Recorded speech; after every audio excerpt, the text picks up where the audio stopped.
All right, so in today's video, we are going to be reviewing this Chapin TurfPro. This is an 80-pound residential spreader that you can do up to 18,000 square feet of spreading material. You can use it for seeds or you can use it for fertilizer.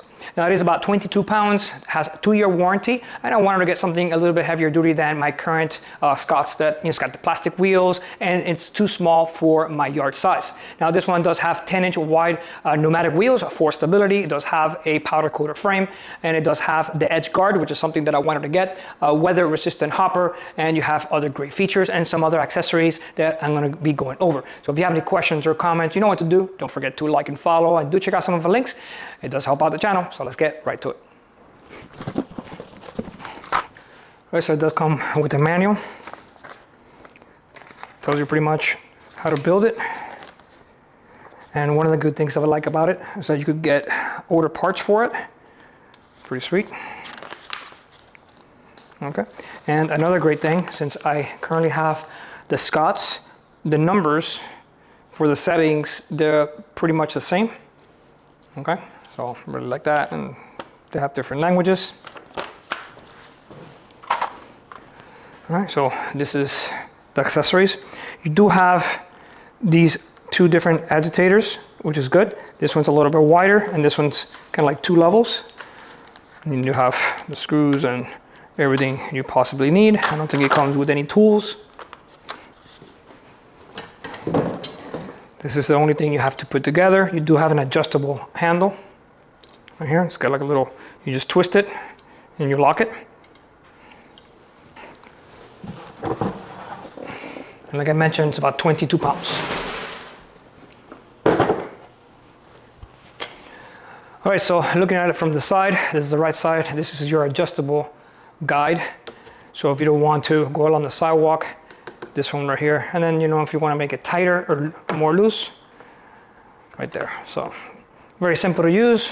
Little lever back here as you're walking, open or kind of close. You do have your 10-inch pneumatic tires. You do have to put air in them, don't forget. I mean, this doesn't weigh much, but when you fill it up with material, you know, you might want to just make sure that you have the correct amount. Make sure you read the tire and, you know, go from there. All right, so the wheelbase is about 21 inches. Very nice. You have your enclosed transmission, and the numbers are the same as the ones on the Scots. This label came a little bit messed up, but and you have 2 options for the hopper. You got this one. Sometimes when you get those big chunks, if you want to use this one, you have both options. All right, so this part's going to go to the top, and you're going to have your little lever thing here. It's going to go on the right side. You're going to put it into this little hole, twist it, and then you're pretty much good in that aspect. Okay, the handle will kind of stay there in place, and you have an adjustment there. Once we put the screws, we'll go ahead and adjust it. All right, so once you put the handle, it gives the option of just using the locking nut and or using the little butterfly. So whichever way works for you.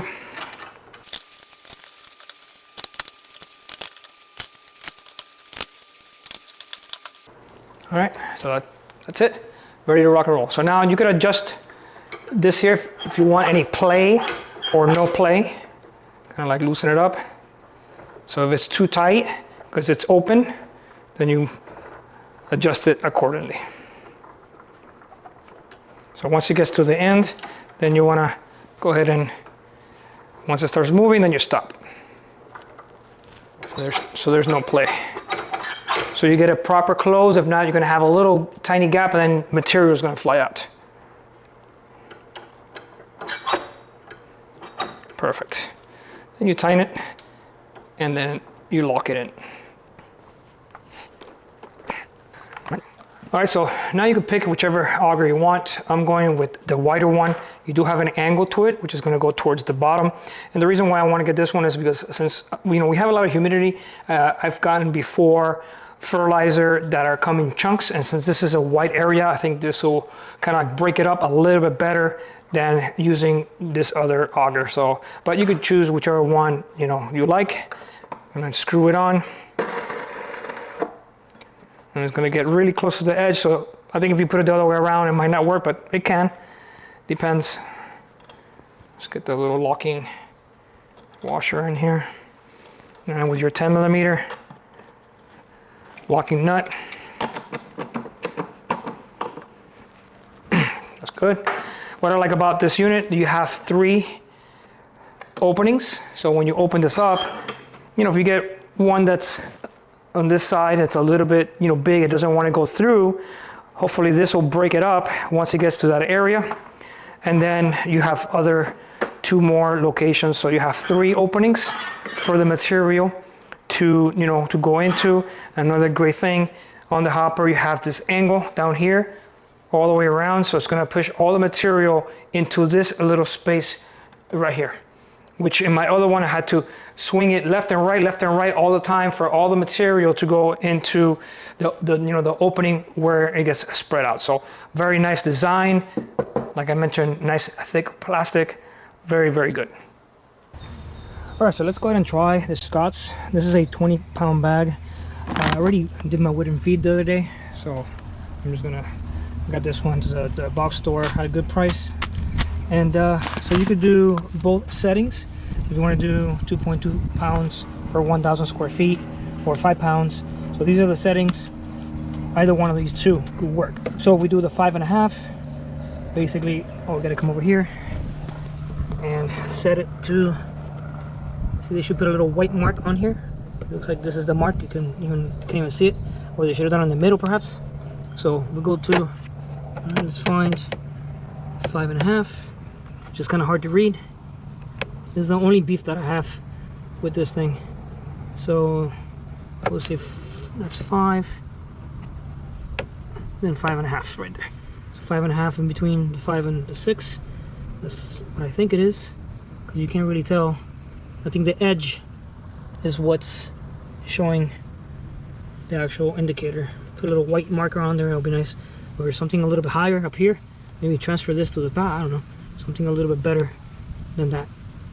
All right, so another thing that I noticed on this unit, this is kind of hard.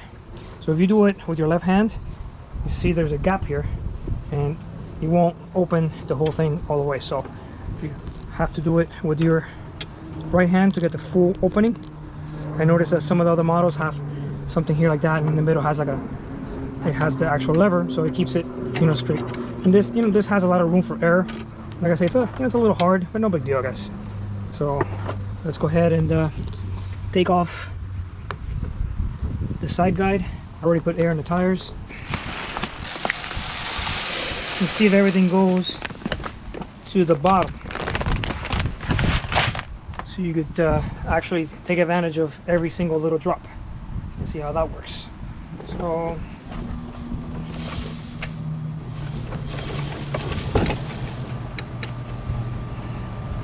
let's engage the, holy crap, that's a lot.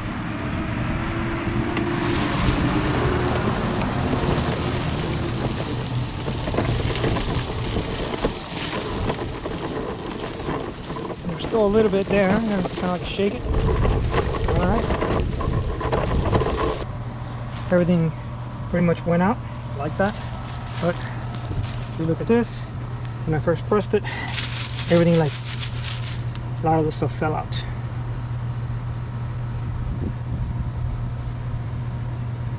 Another thing that I noticed, that since it's open all the way, it actually shoots through the back. So this part here should come down to here. Okay, and then this spring that already lubed, you can see there, was really loud to open the gate. I think the spring is a little bit too hard, so I might just cut the spring just a little bit, but definitely needs a guard back here so it doesn't shoot it towards you.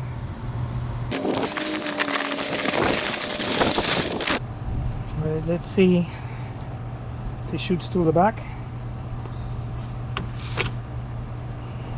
Yeah, you gotta get moving first.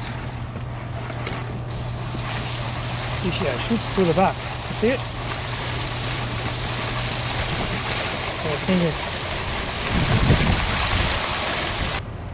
This thing is wild. It's like triple what my Scots used to, you know, it throws down, even in the same setting. Wow, holy crap.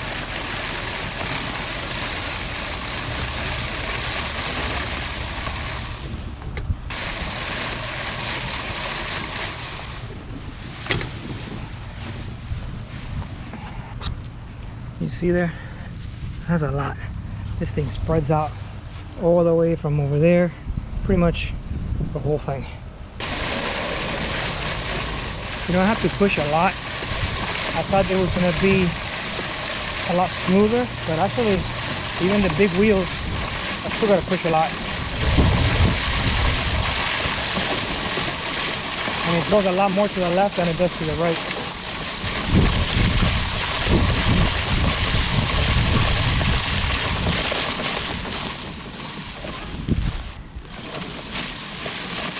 We gotta say it does spread really well. It just went through the 20-pound bag,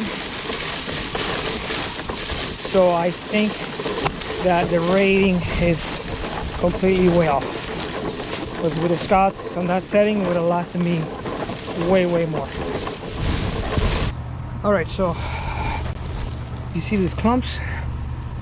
That's why I put that metal one, the white one, because for some reason in South Florida, I don't know if it's all over the country or whatever the case may be, but they come in these big clumps. So that's the reason why I put that one, so you could break it up. My other one used to get stuck. But I'm realizing this thing pours a lot more than the Scots does in the same setting.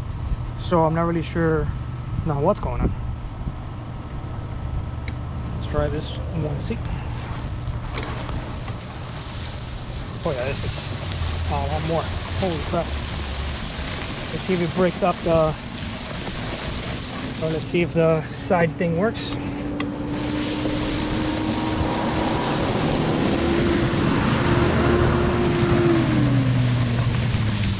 Right. Trying to break the clumps. Looks like it's working.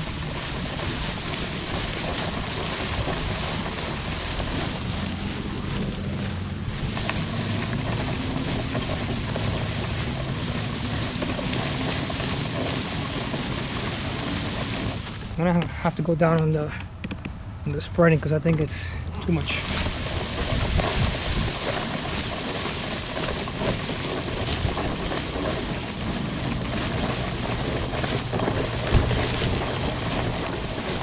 I love the fact that it's breaking down the clumps.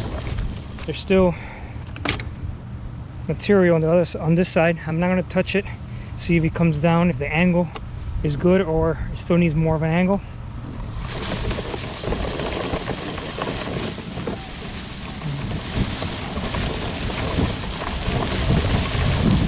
Not pouring as much because we got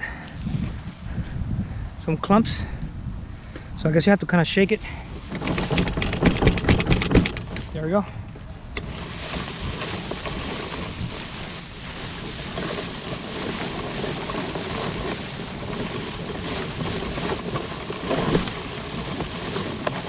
Yeah, this thing is kicking back more than I want it to. Yeah, this has got a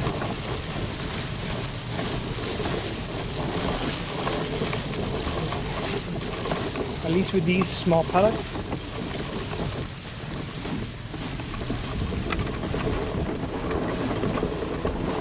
Yeah, I gotta do the same thing I do to my Scott. Alright. Still material kind of sitting there. Yeah, this is basically spreading too much compared to the Scott sword. Right now there's still material sitting there, so I have to shake it.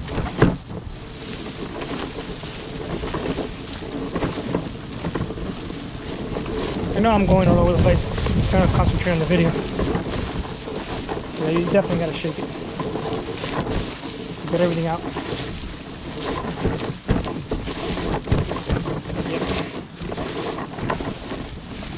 Yep. Okay. Still got a couple little chunks just sitting there. All right, so let's do a little bit recap. This kind of works. You still get some material in between the wheel and the edge here. So you know, this would be probably more of an inner thing, so the way it stays in this area down here, or a little bit longer or something. You know, it works a little bit, but not 100%. Definitely some material kind of does stay, so you have to shake it. Maybe give it more of an angle. Make this a little smaller, but a little taller, so that way it has more of an angle, so the material sits at the bottom. Definitely, you know, balance out the handle. You know, as you can see there, unless you grab it even in the middle, you still got a little bit. Just gotta grab it on the right side. I mean, no big deal. It's a little tight. Maybe make the spring a little bit less tension on it. Definitely having the numbers at the bottom here, you know, put a little something on here that tells you which one where it is. You know, there's like a little arrow right there at the edge, but you know, mark it, make the numbers bigger, space this out more. But definitely you're getting a lot of material compared to the Scots on the same setting, that there's just no way. It's like almost feels like it's like triple the amount of material, since the Scots that I have is the mini, definitely a smaller wheelbase. It shoots only towards the front. This one shoots pretty much all the way around, so maybe that's why it's shooting out a lot of material. But definitely pretty thick, you know, pretty heavy duty. But I thought it was going to be a little smoother, to be honest, but I still got to end up pushing this unit just a bit. But you know, definitely, you know, well built. Just some of the design issues that I saw with that. But yep, it is heavy duty. It will probably take the 80 pounds. But you know, those are my thoughts. So got any questions, comments, you know what to do. Don't forget to like and follow. Do check out some more links. They do help out the channel. All right, see you guys next review.